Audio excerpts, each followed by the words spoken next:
ሰላም ውድ ቤተሰቦች ዛሬም በሚገርም ሐሳብ የዕጣ ፈንታ መቁረጫ ጡብ ተብሎ ስለሚጠራው ስለ ኒውሮን እንመለከታለን። እስከ ቪዲዮአችን መጨረሻ ድረስ እንድትከታተሉ ከወዲሁ እየጋበዝኩ መልካም ቆይታ ይሁንላችሁ።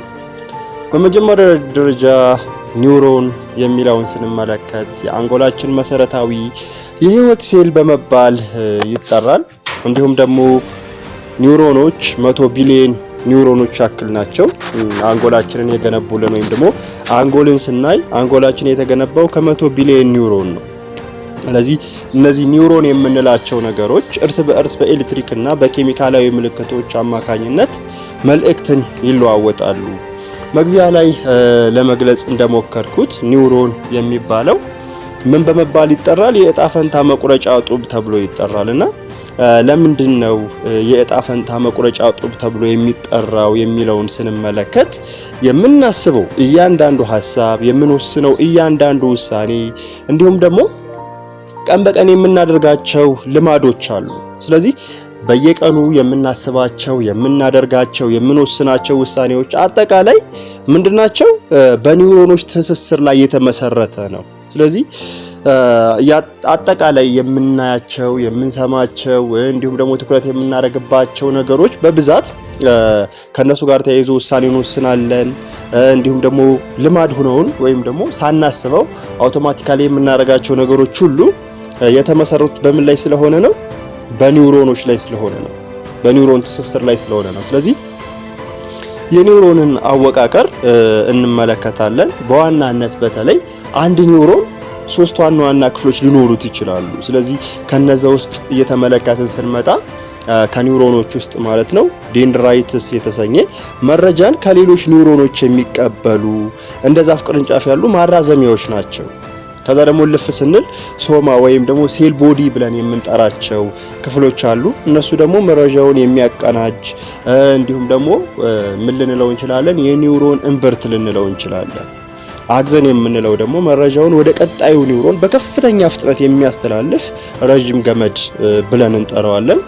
እንዲሁም ደግሞ የአሰልጣኝ ሚስጥር የምንለው ወይ ደግሞ ማይሊን ሺዝ የምንለው በአግዘኑ ወይም ደግሞ አግዘን ምን ብለናል? መረጃውን ወደ ቀጣዩ ኒውሮን በከፍተኛ ፍጥነት የሚያስተላልፍ የሚያሳልፍ ብለን ጠቅሰነዋል። የሱ ምንድነው ማለት ነው? በተለይ በሱ ዙሪያ ልክ እንደ ፕላስቲክ ሽፋን የሚያገለግል ወይም ደግሞ ሜይሊን የሚባል ስብ አለ። ይሄን ስንመለከት አንድን ልማድ ለምሳሌ እንጥቀስና ሁልጊዜ በየቀኑ በጧት መነሳት፣ ልክ እንደዚህ ቪዲዮ መስራት፣ ምስጋና መጻፍ ሊሆን ይችላል። ደጋግመን ስናደርገው ማይሊን የተባለው ሽፋን እየወፈረ ይመጣል። መጀመሪያ ላይ ነበር ምን እያደረገ ይመጣል? እየወፈረ ይመጣል፣ እየወፈረ ይሄዳል። ሽፋኑ ደግሞ እየወፈረ ሲመጣ ይሄ ማይሊን የተሰኘው እየወፈረ በመጣ ቁጥር ምን እየሆነ ይመጣል? መረጃን በአንጎላችን ውስጥ በጣም በከፍተኛ ፍጥነት እንዲጓዝ ያደርገዋል። ስለዚህ ልማዱ ያለምንም ጥረት ይሄ ምስጋና መጻፍ፣ በየቀኑ በጧት መነሳት፣ ቪዲዮ መስራት፣ ማመስገን፣ ስፖርት መስራት፣ ማንበብ ሊሆን ይችላል። እነዚህ ነገሮች ምን እየሆኑ ይመጣሉ? በከፍተኛ ፍጥነት ይተላለፋሉ። ስለዚህ ይሄ ልማድ አሁን የጠቀስናቸው ነገሮች ያለምንም ጥረት በቀላሉ የሚከወንልን እንደ ማንኛውም ተግባር የሚሆንልን ምክንያቱም በምንድነው? ይሄ ማይሊን የሚባለው የወፈረ ስለሚመጣ ነው፣ እየጠነከረ ይመጣል። ስለዚህ በዛ ምክንያት ነው። ከዛ በተረፈ በሁለተኛ ደረጃ የምንመለከተው ደግሞ እንደ ህግም ተደርጎ ይወሰዳል። አብረው የሚበሩ ኒውሮኖች አብረው ይገናኛሉ ይባላል። ይሄ እንደ ምሳሌ በምሳሌ ብንወስደው ለምሳሌ ብዙዎቻችን ሁልጊዜ ጠዋት ስንነሳ በየቀኑ ስንነሳ እንጨነቃለን፣ ፍርሃትና ውድቀታችንን እናስባለን። ስለዚህ ፍርሃታችንን ውድቀታችንን የምናስብ ከሆነ እነዚህ ሐሳቦች ምን እየሆኑ ይመጣሉ? የምናስተናግድባቸው ኒውሮኖች እየበሩ ይመጣሉ።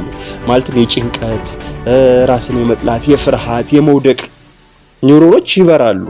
ደጋግመን ስናደርገው በየቀኑ በተደጋጋሚ እያሰብነው ስንመጣ በመካከላቸው መንገድ ይሰራሉ።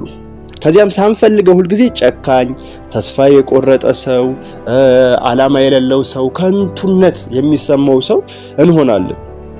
ነገር ግን ቀየር እናድርገውና ደጋግመን የምናስባቸው ነገሮች ማለትም ለምሳሌ በየቀኑ ግባችንን መጻፍ፣ ምስጋና መለማመድ፣ እንዲሁም ደግሞ ስለ ስኬታችን ማሰብ የምንፈልገውን ነገር በአእምሮአችን ቪዥዋል የምናደርግ ከሆነ በምናባችን የምንመለከት ከሆነ አዳዲስና አዎንታዊ የሆኑ የኒውሮን መስመሮች በአንድ ላይ እንዲበሩ እናደርጋለን። ይበራሉ ማለት ነው። ልክ መጀመሪያ ላይ እነዛ ጭንቀት እንደሆነው ጨካኝ እንደሆነው ተስፋ እንደቆረጠ ሰው እንደሆነ ሁሉ ስንቀይረው በአዎንታዊነት ግቡን በየቀኑ የሚጽፍ ሰው፣ የሚያመሰግን ሰው፣ ስፖርት የሚሰራ ሰው እነዚህ ነገሮች የሚያደርግ ሰው ሲሆን ልክ ከሱ ጋር ተያይዞ አዳዲስና አዎንታዊ የሆኑ የኒውሮን መስመሮች ወይም ደግሞ ኒውሮኖች በአንድ ላይ ምን ያደርጋሉ? እንዲበሩ ወይም ደግሞ ይበራሉ፣ እንዲበሩ እናደርጋቸዋለን ማለት ነው። እንደዛ በሚሆንበት ጊዜ በጊዜ ሂደት ላይ ምን ሊፈጠር ይችላል? ከዚህ በፊት የነበረው የድሮ ወይም ደግሞ የማንፈልገው አሮጌው የጭንቀት መንገድ እየፈረሰ አዲሱ የጥንካሬ መንገድ ምን እየሆነ ይመጣል? እየተገነባ ይመጣል። ምናልባት አእምሮአችን ልክ እንደ ፕላስቲክ ወይም ደግሞ ልክ እንደሚቀያየር ነገር እሰቡት። ማለትም አሁን ይሄ የመቀየር ሂደቱ ምን ልንለው እንችላለን? ኒውሮፕላስቲሲቲ ብለን እንጠራዋለን። ኒውሮፕላስቲክ ብለን እንጠራዋለን። ከዛ ተጨማሪ በሶስተኛ ደረጃ የኒውሮን ክፍሎችን ስንመለከት የምናገኘው ነገር ምንድነው? ሲናፕስ እና ስሜትን የመቀየር ኃይል። ምናልባት ሲናፕስ ሲባል ሰምታችሁ ሊሆን ይችላል። ሲናፕስ ማለት በሁለት ኒውሮኖች መካከል ያለ ክፍተት ነው። ስለዚህ በተለይ መረጃዎችን ከአንዱ ኒውሮን ወደ ሌላኛው ኒውሮን የሚያሻግሩት ኒውሮ ትራንስሚተር የምንላቸው አሉ። የኬሚካል መልእክተኞች ናቸው። ማለትም ልክ እንደ ዶፓሚን፣ ሴሮቲን፣ ኦክሲቶሲን እንዲሁም ደግሞ አናዳሚድ የተሰኙ ኬሚካሎች በእነሱ አማካኝነት ነው ትራንስሚት የሚደረገው። ስለዚህ ፍርሃትንና ጥርጣሬን በውስጣችን ስናስተናገድ ሲሰማን ሲናፕስ ላይ ምን እያደረግን ነው የምንሄደው? ኬሚካል እየረጨን እንሄዳለን። ስለዚህ ፍርሃት፣ ጥርጣሬ፣ አሉታዊ ነገር ስንሰማ ስንመለከት የሚረጩ ኬሚካሎች በተለይ በእነዚህ ስሜቶች ጋር ተያይዞ የሚረጩ ኬሚካሎች ሰውነታችንን ምን እያደረጉት ይመጣሉ? እያዳከሙት ይመጣሉ። ከዛ በተቃራኒ ሲሆን ለምሳሌ ስልጠናዎችን ስንወስድ በአፍንጫችን አየር አስገብተን በአፋችን ስናስወጣ ራሳችንን ስናበረታታ ግን ጠንካራ የሆነ በተለይ እነዚህ ከላይ የጠቀስናቸው እንደነ ዶፓሚን፣ ሴሮቲን፣ ኦክሲቶሲን፣ ኢንዶርፊን እንዲሁም ደግሞ አናዳሚድ የተሰኙ ኬሚካሎች ምን እየሆኑ ይመጣሉ? እየተለቀቁ ይመጣሉ። በዛን ሰዓት የመበረታታት ለማደግ የመስራት ቁርጠኛ የመሆን ስሜቶች ምን እያደረጉ ይመጣሉ?